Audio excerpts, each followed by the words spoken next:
Buenos días, en este video vamos a repasar los espacios LP, ¿sí?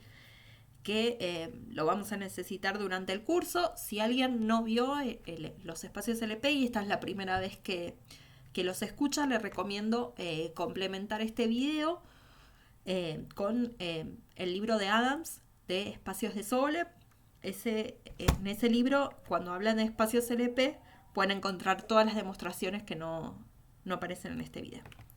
Entonces, los espacios de LP se definen de esta forma: es el conjunto de las funciones medibles cuyo módulo elevado a la p es integrable.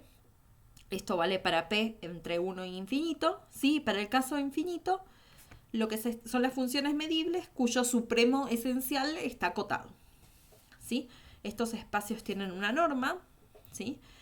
Que es la norma LP, se define como elevar al 1 sobre p, esa integral de f a la p, y la norma el infinito se define como el supremo esencial. Entonces, la noción de convergencia en estos espacios va a ser la siguiente: Fn tiende a f en LP si Fn menos f tiende a 0. Entonces, hay desigualdades muy importantes en estos espacios que vamos a utilizar durante la materia. Están como ejercicios en la práctica de preliminares. Vamos a empezar hablando de la desigualdad de Hölder, que hoy les voy a contar cómo es la demostración, que dice que si f, la norma de f por g en L1 se acota por la norma de f en LP por la norma de g en LQ, donde la relación entre p y q es esta que está acá. ¿Sí? Esto es lo que se dice, que el exponente q es el conjugado de Hölder de p, o es el conjugado, ¿sí? Después está la desigualdad de Minkowski, que es como la desigualdad triangular para la norma LP, ¿sí? Y después está la versión de la desigualdad integral de Minkowski, que lo que permite es esta potencia p meterla adentro del integral. Bueno, como les decía, hoy vamos a ver la demostración de la desigualdad de Hölder. Las demás las tienen como ejercicio en la práctica. Bien, entonces para demostrar la desigualdad de Hölder, lo que vamos a utilizar es la desigualdad de Young, que es una desigualdad que se mantiene en números reales, que dice que A por B se acota por A a la P sobre P más B a la Q sobre Q. A y B positivos, donde la relación entre P y Q es la misma que charlamos hace un rato, de 1 más P más 1 sobre Q vale igual a 1. Bien, entonces tratemos de demostrar la desigualdad de Hölder para el caso en que P y Q sean mayores que 1. Entonces uno mide la integral de f por g y lo multiplica por 1 sobre la norma de fp, la norma de gq. ¿Sí? Entonces esta constante la puede meter adentro del integral y puede separar todo lo que está con f de un lado y todo lo que está con g de otro. Fíjense, si ahora usamos la desigualdad de Young, y mi a es el módulo de f sobre la norma y el b es el módulo de g sobre su norma, entonces me aparece esto de acá. Ahora fíjense, la integral de f a la p es como la norma de fp a la p, o sea que todo esto vale 1, y lo mismo con la g, todo esto vale 1. Entonces me quedaría 1 sobre p más 1 sobre q. Pero justamente por esta condición vale 1. Entonces ahora podemos pasar esto del otro lado y me queda que la norma L1 de f por g se acota por el producto de las normas. Quedó pendiente el caso p igual 1 y q igual infinito. Pero ese caso es fácil porque si q es infinito quiere decir que la g vive en el infinito. Entonces para acotar esto simplemente tenemos que sacar la norma infinito de g. Y queda demostrado porque esta es la norma en L1 de f. Muy bien. Un corolario es la desigualdad de interpolación. ¿Sí? Esta desigualdad dice, supónganse que tienen ordenados S, R y T de esta forma, ¿sí? R vive entre S y T, y verifican esta condición, ¿sí? Entonces, dado una función U que vive en el S, o sea, en el más chiquito y en el más grande, entonces la U en realidad vive en el del medio, en el R, y se verifica esta desigualdad con las normas. Esta desigualdad de interpolación es muy útil y de hecho la vamos a usar para demostrar el tema de las inclusiones de Sobolev en la materia. Bien, entonces permítanme contarles de dónde viene esto. Entonces uno mira la integral de u a la r, ¿sí?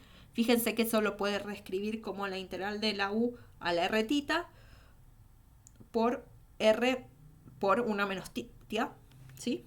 Y ahora lo que hace uno es usar el Hölder, ¿sí? Vamos a usar Hölder con sr tita y con su conjugado.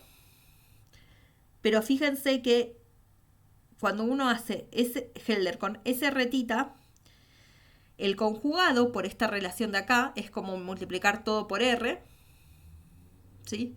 Entonces el conjugado es este exponente que aparece acá, que es justo el que teníamos acá. Entonces si se fijan, este r tita y este r tita se están cancelando, entonces me queda u a la s, ¿sí? Entonces es como tener la norma de u en ls por r tita. Y lo mismo acá, este r por 1 menos tita se cancela con este r 1 menos tita y te queda u a la t. Y entonces acá tendría como la norma de u en lt por este exponente. Y ahora si se fijan, si uno toma raíz résima vendría a ser, o sea, si uno eleva todo a 1 sobre r, este r desaparece, este r desaparece y acá tenemos la norma de u en el r.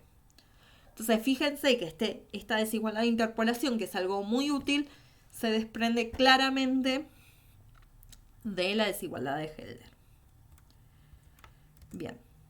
Entonces, algunas propiedades que tienen los espacios LP. Bueno, ya estuve usando la palabra espacio un montón, así que vamos a ser un poco más rigurosos y contar la verdad.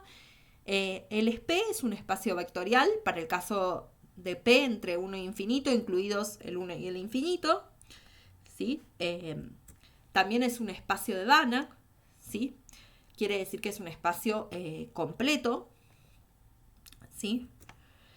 Y en el caso particular en que P sea 2, además es un espacio de Hilbert. Eso quiere decir que es un Banach, pero su norma proviene de un producto interno. El producto interno se define como el producto entre f y g, es la integral de f por g conjugada. Si estamos en el espacio de los complejos, si estamos en el espacio de los reales es f por g directamente.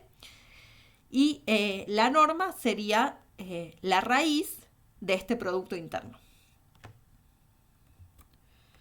Entonces hay cierto orden entre los espacios LP, además de el que nos da la desigualdad de interpolación, que es si P1 es más chico que P2, entonces P2 LP2 se mete dentro de LP1.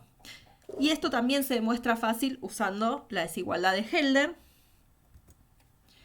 Entonces, para el caso en que P1 es igual a P2, no hay nada que decir. Si P2 es infinito, también es bastante inmediato. Si P1 y P2 están entre 1 e infinito, entonces uno utiliza Hölder. Vamos a utilizar Hölder con P2 sobre P1, ¿sí? Y su conjugado. Entonces fíjense que esto me da esto. Cuando uno hace eso, fíjense que este término mide como la medida de omega a este exponente. Si la medida de omega es finito, que es una de las hipótesis, esto es una constante. Entonces, si U está en LP2, entonces esto es acotado. Entonces, podemos garantizar que la integral de U a la P1 es acotada. Entonces, la U termina estando en LP1. Bien.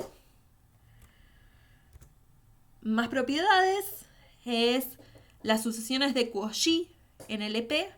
También son de Cauchy en medida, ¿sí? Por lo tanto, tienen subsucesiones convergentes, ¿sí? Y lo bueno es que la subsucesión convergente converge a una F que vive en LP en casi todo punto. Eso es una propiedad que vamos a utilizar mucho. Y también tenemos que la Fn tiende a la F en medida. Es un espacio separable para el caso en P mayor o igual que 1 y menor que infinito. El infinito no es separable, ¿sí?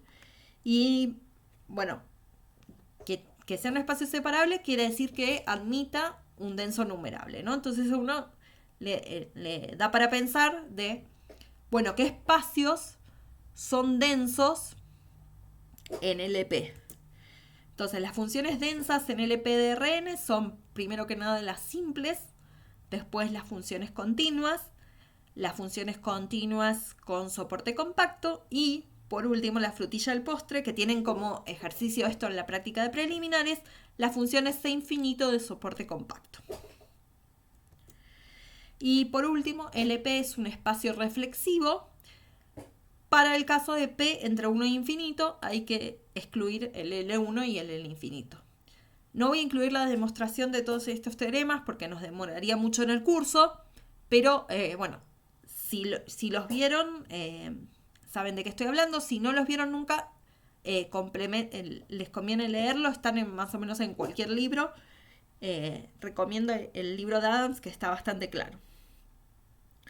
Bien, para terminar, una cosa que sí va a aparecer en la materia es otra forma de definir la norma LP, ¿sí? Entonces la norma de F en LP se puede definir así, como el supremo de F contra G, con la G viviendo en el espacio conjugado menor o igual que 1, donde la relación que aparece acá es la misma relación que tenemos en la desigualdad de Helder. Para P entre 1 e infinito. Entonces, fíjense que queremos ver esta igualdad. Entonces, lo primero que sabemos es que por Helder podemos acotar esto por la norma de F en LP, por la norma de G en LQ. Ahora, si la norma de G en LQ es menor o igual que 1, entonces esto se acorta por la norma de F en LP. Bien. Entonces la norma de FNLP sería una cota superior. Ahora queremos verificar que realmente se alcanza en este caso. Entonces vamos a tomar G, esta función, donde fíjense, el exponente Q, que aparece acá, el conjugado, si uno despeja esta cuenta es P sobre P menos 1. Entonces lo primero que uno nota es que si uno calcula la norma LQ de esto, fíjense, cuando eleva todo esto que está elevado a la P-1 a la P sobre P-1, nos queda todo elevado a la P. Entonces, esta parte de acá es como la integral, la norma de F a la P, cancelado con la norma de F a la P, vale 1. O sea que está bien, esta función G que estamos tomando es una función test para el conjunto, eso es importante. La otra condición es, ¿qué pasa cuando lo multiplicamos por G? Pero cuando lo multiplicamos, por F, perdón. Cuando lo multiplicamos por F, la parte del signo de F por F me da el módulo de F. Entonces, acá me queda como el módulo de F a la P. Y acá teníamos la norma de F a la P menos 1. Fíjense que lo que está acá arriba termina siendo la norma de F a la P. Entonces, se cancela esto y me aparece la norma de F a la P. Entonces, ahí probamos que otra forma de definir la norma en LP es esta forma. Yo normalmente le digo definir la norma como la norma como análisis funcional. Ya me van a escuchar esa expresión. Pero bueno, estas son las cuestiones de LP que van a aparecer durante la materia. Todo lo que aparece en este video lo pueden utilizar. Pero bueno, cualquier duda que tengan que no hayan visto nada de esto y quieran estudiarlo y consultarme, pueden hacerlo por mail o en la consulta sincrónica.